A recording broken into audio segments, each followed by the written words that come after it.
Welcome everyone to session 2 of the AALA National Summit. My name is Reimen. I'm a Queenslander, first and foremost, and a barrister practicing here. I'm also on the Queensland branch of the AALA. It's my pleasure to chair today's session with you, talking all about what we in the legal profession can learn from other industries. Joining me today, before I introduce you to the people joining me today, can I also begin by acknowledging the traditional owners of the land on which we're all meeting today. Where I am here in Brisbane, that's the Yagara and Turrbal people. I would also like to pay my respects to their elders, past, present, and acknowledge that they were the first lawmakers. So joining me today, we have Ken Wu. Ken is a partner at PwC for 22 years, specialising in financial services in tax. He's a regular speaker at the industry conferences and also on the topic of diversity in leadership. Since joining PwC as a graduate, Ken has seen significant changes to many aspects of professional services industries, and Ken will be sharing some of his experiences with us and what some of the small things can do to make a big difference. Also joining us is Sadhana Smiles, who is the CEO of Real Estate Industry Partners and a former director of Harcourts Move. Sadhana is one of a handful of culturally and linguistically diverse CEOs in the country.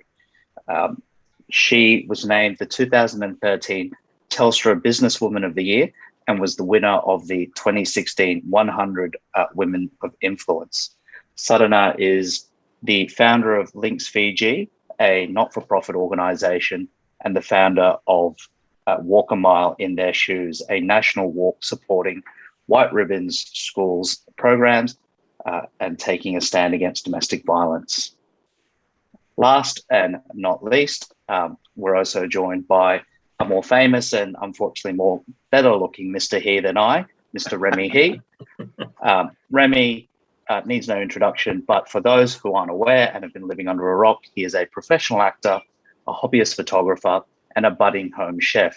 He's worked extensively on this silver screen, both here in Australia and overseas, in films including Spider-Man and Far From Home, Crazy Rich Asians, and he'll be starring in The Princess Switch 3 to be released later this year on Netflix. Without further ado, we might begin. Can I also indicate to members of the audience, can I encourage you to send in any questions you would like to ask our panelists? Today, we're really focusing on what can we in the law do to improve diversity and improve engagement in this area, and what lessons we can learn from Ken in the corporate and financial services, Sadhana in the property and, again, corporate services, and Remy in the entertainment journalist sphere. So as a nice, easy way to start, can I begin by asking Sadhana this? Are there any war stories that you would like to share from earlier on in your career, your time at school, or in recent years? I had a feeling you might start with me. Look, I share many war stories with you, but I think some of my experiences around the boardroom are not any different to many other women's experiences around the boardroom table. And that is, your voices aren't heard because you're the only female voice around the table, and it's really hard to have your voice heard when you're the only one around the table. Your ideas are dismissed, your decisions are questioned, you are labelled things like, you're polarising, you're disconnected, you're dismissive, you're too confident, you're not confident enough, you're too challenging, you're not challenging enough, your voice is too loud, your voice isn't loud enough, and you don't win either way. And then you get the other extreme of what I call sexism, where I've had men come up to me and say to me just before I go up on stage to do a presentation to say, you know, gee, you're so hot, I'd love to have sex with you when you come off the stage. Having my sex life rated by men because they think that they can, you know, and I now call this out quite publicly, but there was a time when I didn't know what to say. I didn't have a voice around this. Now I have very strict boundaries, and I call it out and I say that is inappropriate behavior, and if you do that again, you know, there will be consequences. But it takes a lot of courage to have that voice when you are the only woman around the boardroom table, because you will be labelled regardless of how inappropriate the behavior is on the other side. That is quite shocking, and I'm surprised it still happens in today's corporate Australia. Remy, you've written about some pretty shocking behaviour that you've seen in your own career. Can you share any of that with us? Yeah, I mean, look, you know, being in the arts and entertainment industry, we're a very public-facing industry, you know, and I think that a lot of stuff that goes on in the creative sphere often gets written about, you know, and disseminated quite publicly. And earlier this year, in fact, you know, I once spent a bit of time on the set of Neighbours, and a number of actors on that set had come out earlier this year detailing their experiences with some really overt racism on that set. And while it was really, really shocking, I did not experience anything personally directed towards me, but there were other people who I was on set with at the time who were very open about things that they were experiencing. And it was a really, really hard time because I was just starting out as an actor back then. It was one of my first roles as a fresh-faced graduate, and always this feeling that you didn't want to be the person to rock the boat. And, you know, I've been sort of raised with a very strong moral code, you know, and there are certain things that I don't let slip by. Racism is definitely one of them. But, you know, again, when you feel like such a small part in a very large machine, there are always subtle and unconscious messages being delivered to you saying that, you know, just don't rock the boat. The implication being that it could, in fact, damage your career. And it was only much later on down the track that I felt like, you know what? No, I'm not playing a part in that system. You know, the complicity of staying silent, of course. So that you know, it's only been now, sort of years down the track, where I feel completely justified in being able to stand up and quite publicly go and say, no, this is not acceptable, and we're not going to let it continue in our industry. Remy, I'm going to come back to that because that sounds like some very interesting experiences you've got to share with us, particularly in your recent experience. But it would be negligent of me not to ask Ken about your war stories. I'm sure in the 22 years you have spent at PwC, you must have seen it all, if not firsthand, secondhand through your colleagues or your juniors. Yes, thanks very much. I think actually what has been more instructive for me has been in my early years before I started my working career. And if I can go back a little way in time, my parents came to Australia in the early 1960s as an exception to the White Australia policy. And it's important to understand these early beginnings because they actually inform us when we think about the target audience that we are trying to connect, being the mainstream leadership of today. And that is to look back to that period to understand that the White Australia policy was a regime of permitted prejudice. And from that regime of permitted prejudice, come after it finished in the early 70s, what I call the exhaust fumes of the White Australia policy. And that is this trailing sentiment that it's okay or that nothing's wrong if there are unfair outcomes, like we see today in leadership, in business and in politics. And that is because if you have a default setting that discrimination is acceptable, however much you don't display that today, what it means is that if you see an outcome which doesn't look right, your natural inclination might be to say, well, what's wrong with that? As opposed to saying, actually, that's wrong and we need to do something about it. And that really informs us, because it then explains why is change so slow. If everybody can understand it intellectually, why is change slow and why do we need intervention? And once we start to understand that and the concepts of culpability, then it becomes much more informative to us as to how we go about making a difference and making a change. Thanks for that, Ken. I'm interested about what you say in terms of the intersection between politics, history, and what our experiences are now. I understand in the past, in 2016, PwC published a document known as Leading for Change, a blueprint for cultural diversity and inclusive leadership, as part of a working group convened by the former Race Discrimination Commissioner, Tim Supomasan. I knew I was going to get that wrong, and I do apologize to Professor Supomasan. So PwC in 2016 published this document. Can you tell us what are the high points arising out of the blueprint and matters we can implement now and takeaways? I'll mention a couple of things. One is really one of the direct recommendations, and the other one is just some interesting context. So one of the recommendations was that we need to get some level of accountability. And at PwC in 2015, we introduced cultural diversity targets. And those targets have made a huge difference, because for all of the arguments you can have about targets, ultimately, very astute leaders, and leaders are astute, they realise that the only way to build pipeline is to actually get to know all of the candidates, because if you don't do that, you're still making assumptions called stereotypes.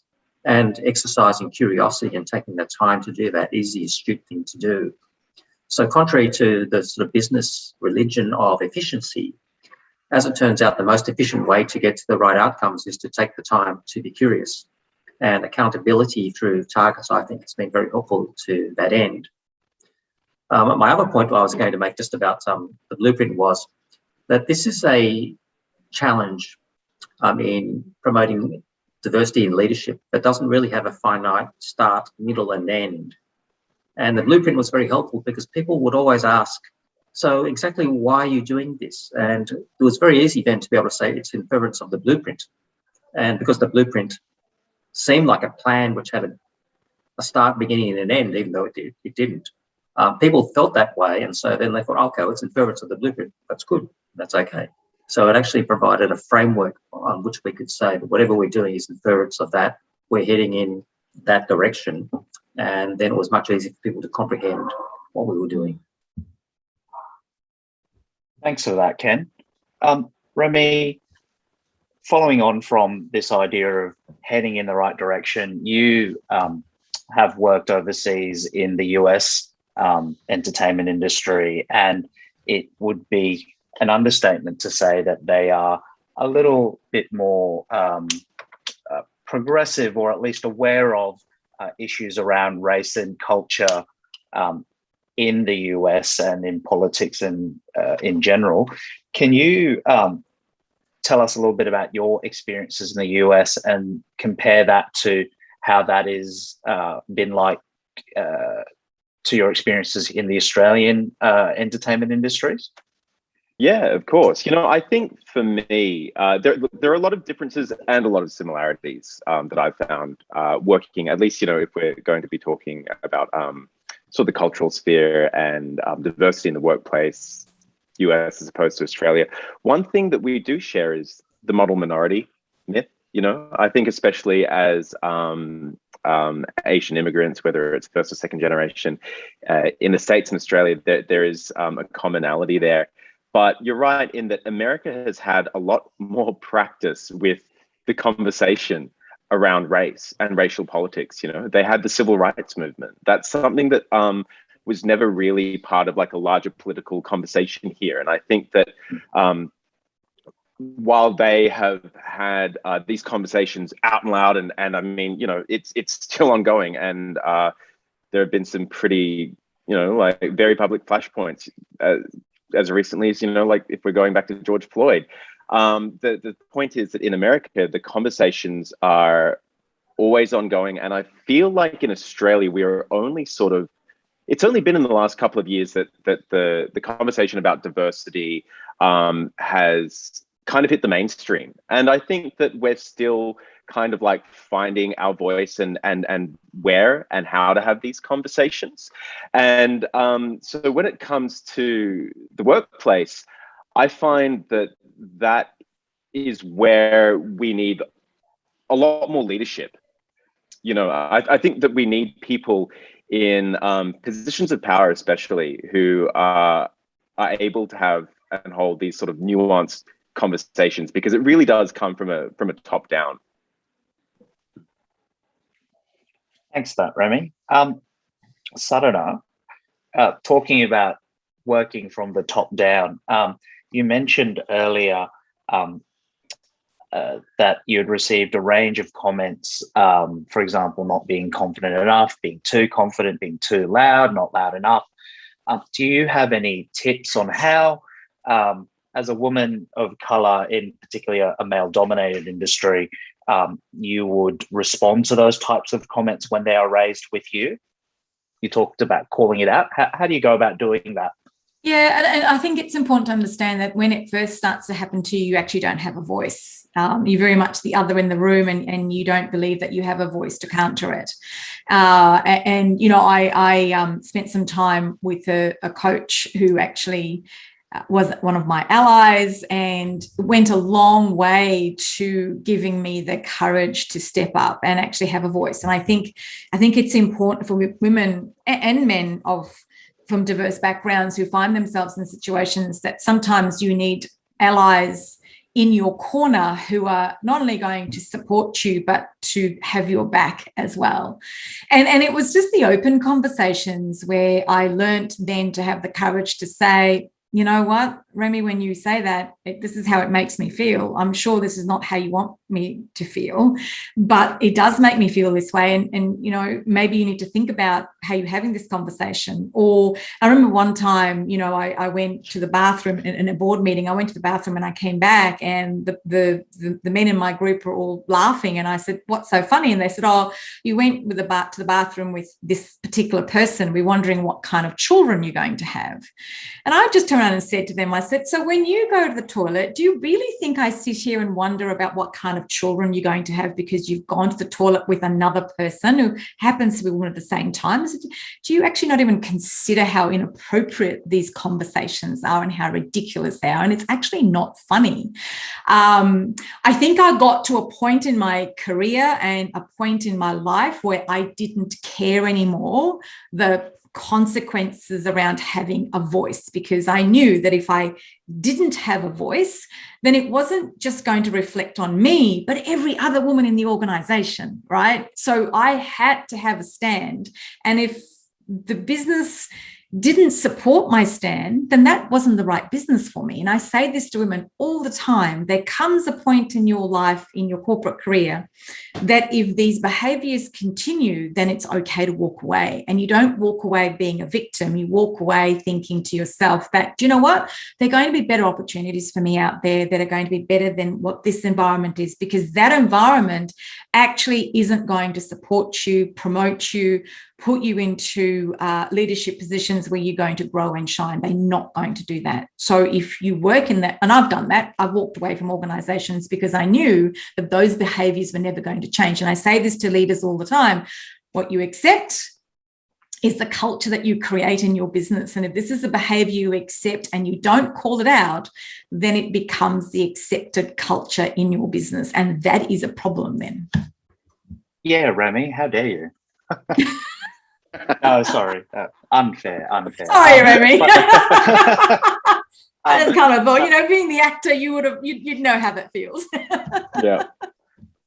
So I don't know, is it fair then to if I can so crudely reduce down what you've said, find a champion and be prepared to set boundaries, hard boundaries, that if you find that they're being violated, be prepared to walk away, and you're not a victim, you're in fact stronger for it.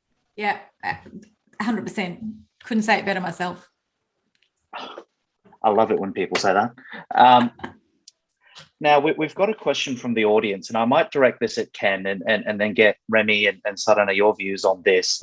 One of our audience members have asked, what thoughts and advice do you have on recommending a diversity quota in a very conservative organisation?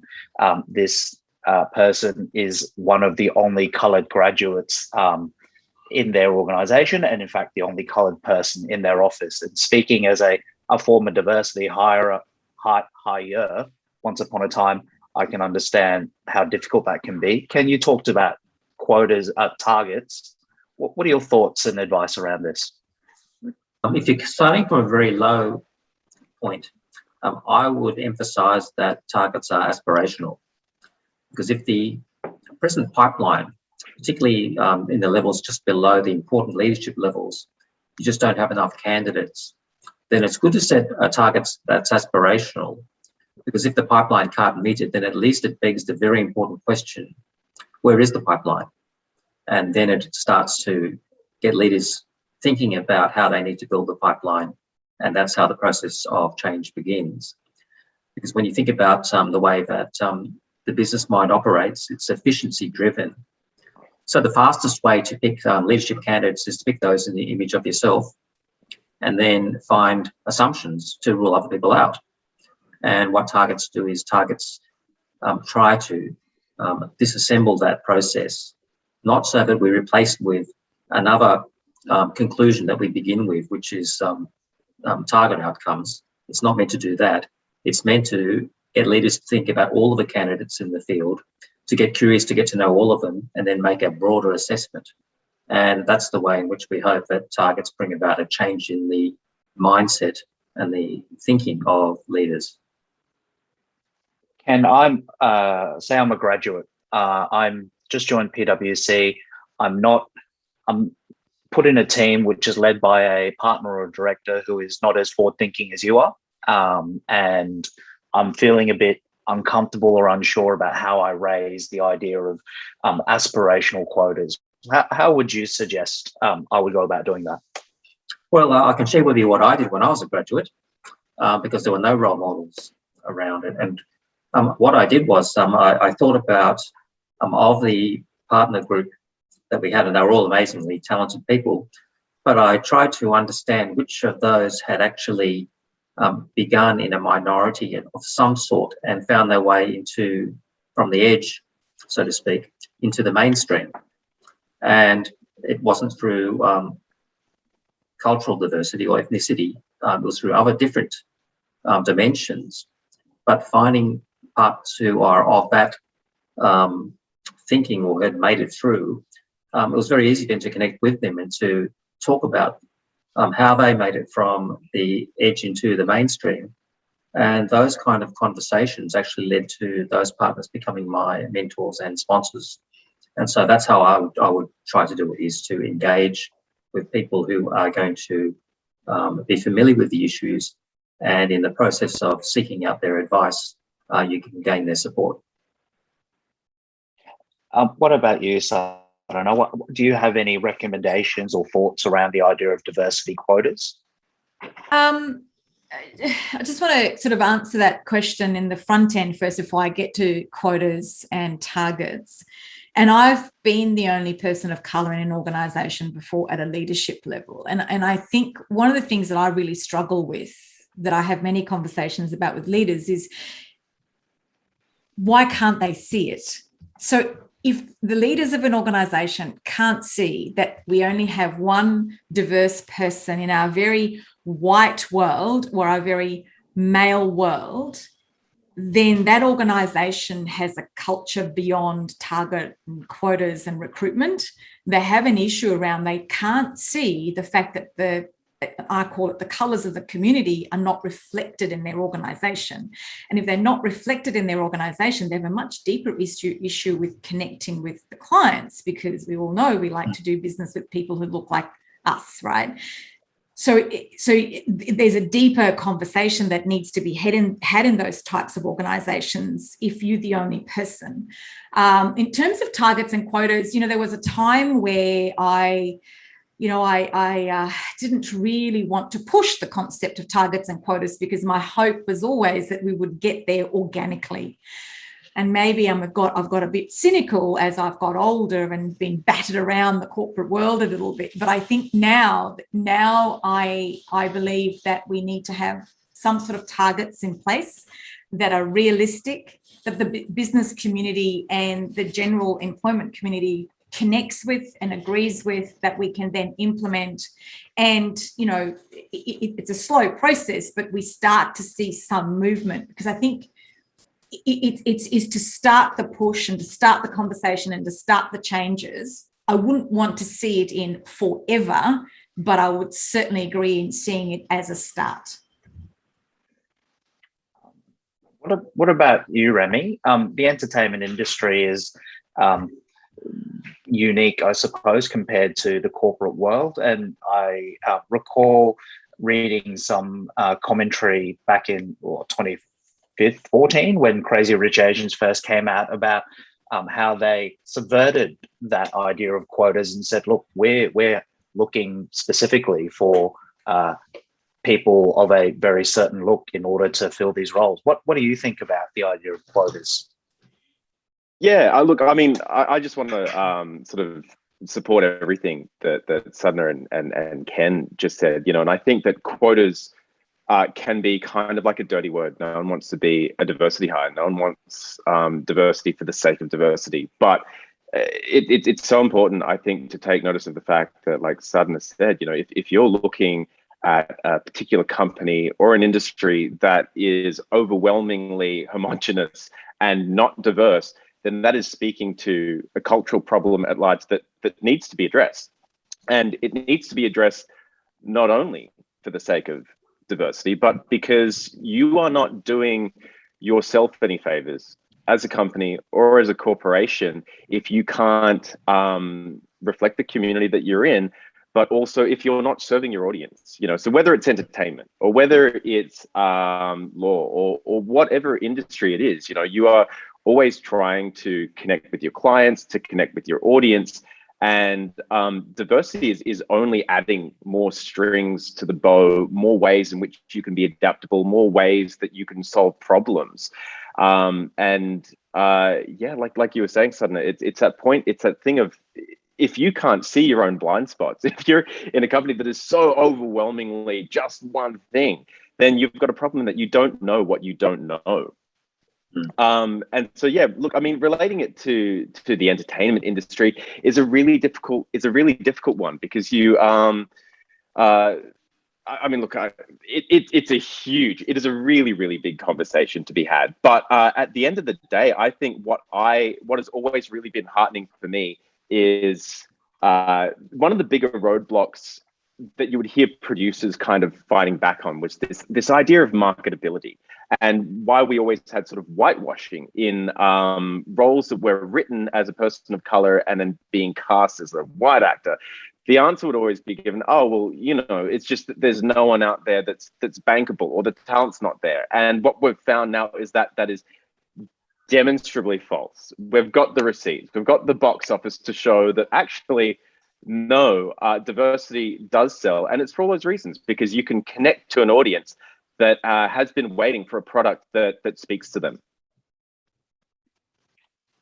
Thanks, Remy. Another question we've got for our audience, and I'll ask Ken this, and then flip to you, Remy, then Sadhana. How can, despite all the efforts with improving gender diversity in corporate and Australian society, there's still a lot of unconscious thinking by people in these organisations, whether they're spoken or unspoken, biases, stereotypes against these people with diverse backgrounds. What can organisations do to improve or tackle these unconscious biases, thinkings in a constructive way without feeling like you're calling out someone for being feeling that they're being attacked, I suppose? I think that there's a process of change which is needed here to change the base thinking that people have. And I think that has to come from the top, from the CEO.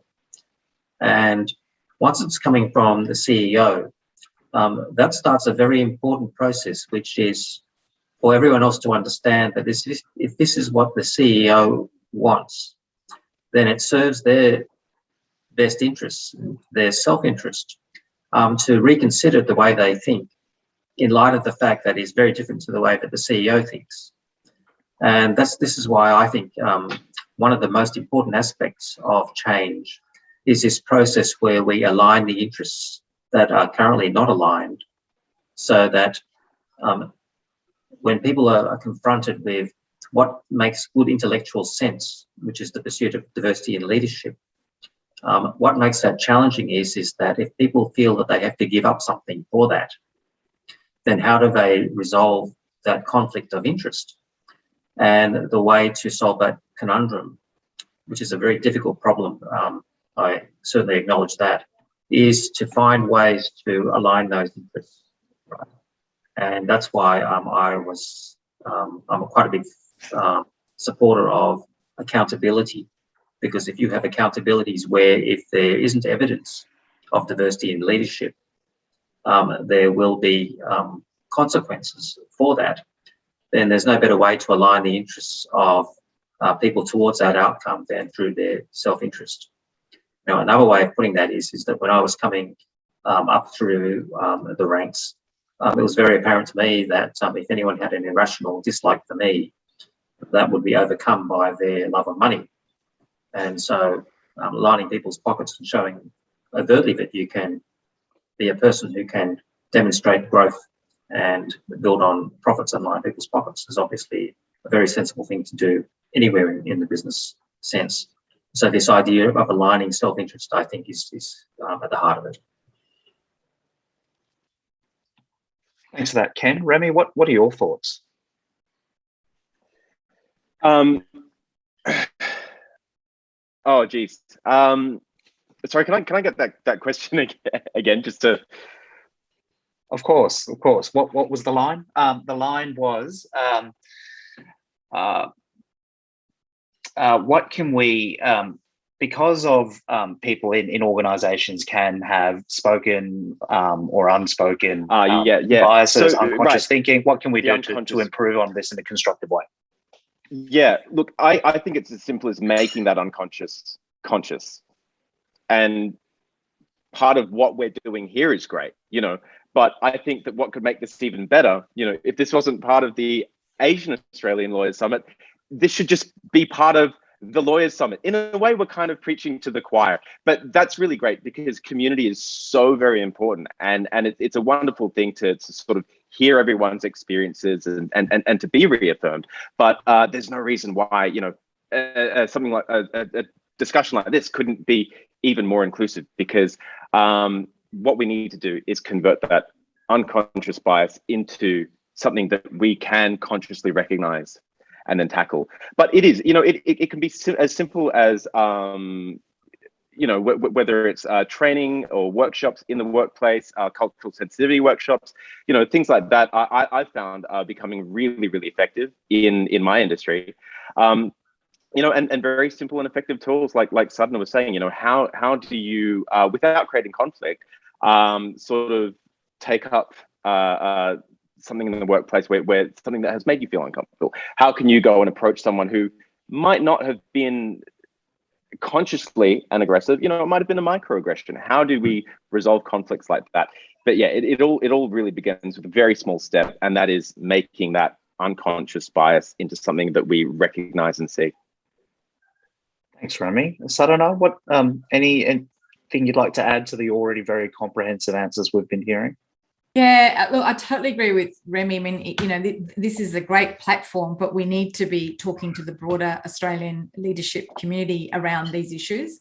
And, you know, I'm tired of seeing the one token person from a diverse background at conferences, you know, and they or the one woman, and they think they can tick the box, or you invariably get put on a panel with 3 other people from a diverse background, but you're not actually able to share your stories. And I think that world has to change.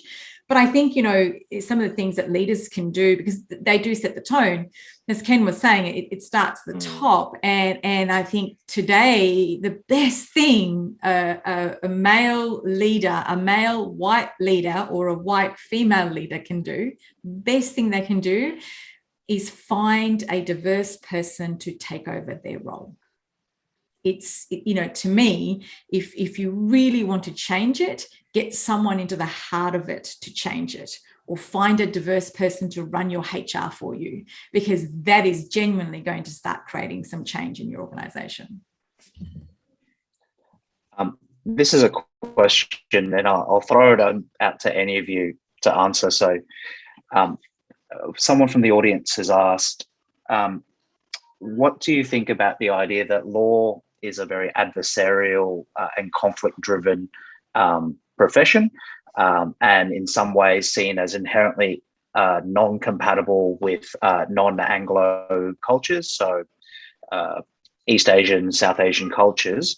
In other words, can diversity be achieved in a profession such as law, which can be quite adversarial, without changing that inherent nature of that profession? Or is that something we do want to do? I'm not a lawyer, so, you know, from my being, I can tell you right now, my parents were disappointed when I became a real estate agent. If I'd been a lawyer, they'd been really happy with that. So, you know, it's an accountant, lawyer, doctor are the 3 things Indian people aspire to be. So, from my perspective, it's like, you know, I don't see that. Remy, I think you recently. Oh, so you know, go ahead, Ken. I think you're actually qualified as a lawyer, aren't you? Yes. Well, let me just sort of give you a sense of this. When I'm giving tax advice, one of the things I'm always wary of is beginning with the conclusion and then finding authority for the proposition, which is the conclusion, which is a very flawed analysis. Because the proper analysis is basically not to begin with the conclusion, but it's to look at the facts and apply the law and then come up with the conclusion. And then you have to marry that up with a situation where you're helping a client who's got a commercial challenge, and you want to find a way to do that which complies with all relevant laws and regulations. So you will then use structuring skills to arrive at the conclusion, which is the commercial objective of the client. So it's sort of there's 2 ways that you can apply your thinking, right? And I think that is a degree of flexibility that an agile-minded advisor will need to have. So even though law can be competitive, I think that good practitioners will know how to adapt their skills to the situation at hand, right? So I think that's one aspect. The other aspect is that I don't think that it's something which is particular to the type of profession you're in or the type of background that you've got. And why I say that is because if you look at most Asian countries, there will be in those countries and societies an elite group, and that elite group know exactly how to behave to maintain their status and to preserve the power and influence that they have. And none of that is actually got anything to do with their inherent culture, because that's something which seems to exist in every society. There are, of course, some important things to understand when you're outnumbered and when you are in the minority. And so I think that's an important aspect of how do we find a way to develop the skills when you're outnumbered, which is a very different approach that you need to have. And this is why I think if you've got a situation where with a legal mind you can adopt different approaches, that will be helpful, because I think that's what's needed in the pursuit of diversity in leadership. It's understanding there are different approaches to use. So to give an example based on the last question, there's no overt way to do it, which is to take on what is unconscious and put it out there, put it on the table to say, this is your conscious bias. Then there's another way, which is to say that what leads to these outcomes is behaviour which is somewhat covert, which has got plausible explanation and plausible deniability. So rather than overtly address those, maybe it's to allow those to be dealt with covertly, provided that the right outcome is reached. And that way we don't need to talk about those issues if that's not going to be of benefit. So there's different approaches to the way we can do things, and I think that's the key, is to learn as many of those approaches as possible and learn how to skillfully apply them when appropriate. Remy, what about in the entertainment industry? It's by its very nature very unique and sometimes open, and at the same time very closed and cloistered. Is there a way to affect change without fundamentally changing the nature of your industry? Oh, look, I think that there is. I think that there is, and I think that we have been seeing this natural change happening over the course of the last 5 years. I think that representation on screen has made huge leaps and bounds, and it's also representation within disabled communities as well. It's representation. It's within sexualities. It's within color, and so I think that we are making those changes slowly, and I think that a large part of it has been the fact that it is such a public-facing industry, and that there is a lot of pressure on us to represent the community. But what I really get careful about is representation in front of the screen does not equal representation behind the screen. And actually, that's the most important. It's no good having someone as a front-facing product of a TV show or a movie if the stories that we are telling aren't authentic. And so that really is writing, that really is producing, that really is directing, that we need more and more people filling these roles of leadership so that we can tell stories in an authentic way, so that so that it's not tokenistic, so that it's not two-dimensional, and I really think that's the way forward. Thank you for that. I'm just mindful of the time, and we've got 3 minutes left. So what I might do is I'll ask each of you 2 more questions, which will be the same before we head off. Firstly, if there was one thing you can do to change your industry, if you had a magic wand that could change anything about your industry, what would it be? Sadhana? So real estate is one of those unusual industries where at the ground level, at the front-facing end, we are very diverse and we do reflect the communities that we work in, which is fantastic. Our biggest gap is at the leadership level. So if I had a magic wand, I would actually change the leadership level to look more like the communities that we work in. So to be diverse and balanced, that would be my magic wand. Ken? Absolutely, 100% agree, and that would be exactly the wish I would have, would be that for at the highest leadership levels, for the leadership to reflect the composition of the teams beneath them. Remy?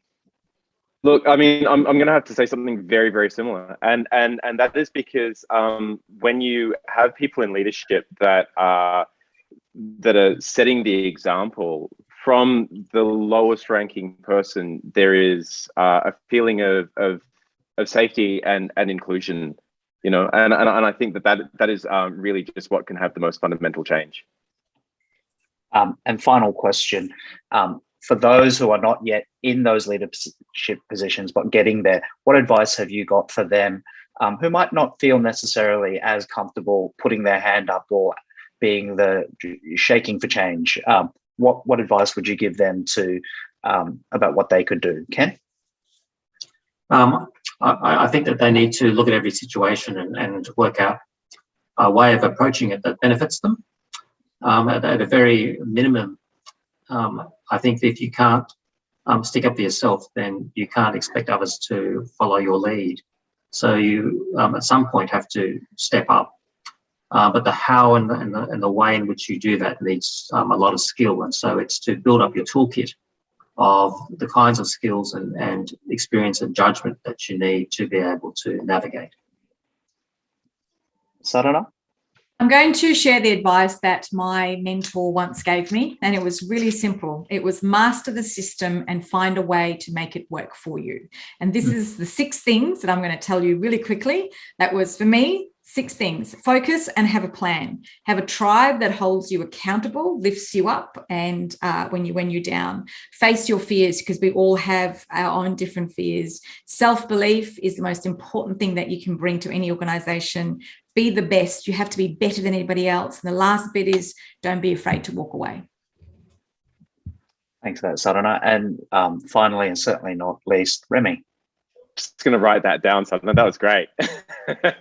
I would say don't be afraid to reach out. Don't be afraid to reach out to people, in positions of leadership or colleagues. I think that we were all, at the bottom of the ladder at some point. We were all starting out, and I think that you'll find that there's a lot of generosity out there for people who are willing to give their time, to give their mentorship, and you just need to go out there and make those connections. And Remy, Sadhana, this has been a fantastic conversation. There's still so many questions left unanswered, and I wish we had all day, because everything you've said has only sparked my interest more. But thank you very much for your time today. These sessions are being recorded, Remy, so don't worry that you can watch that later and get the 6 tips that Sadhana had. Everyone, thank you very much for that.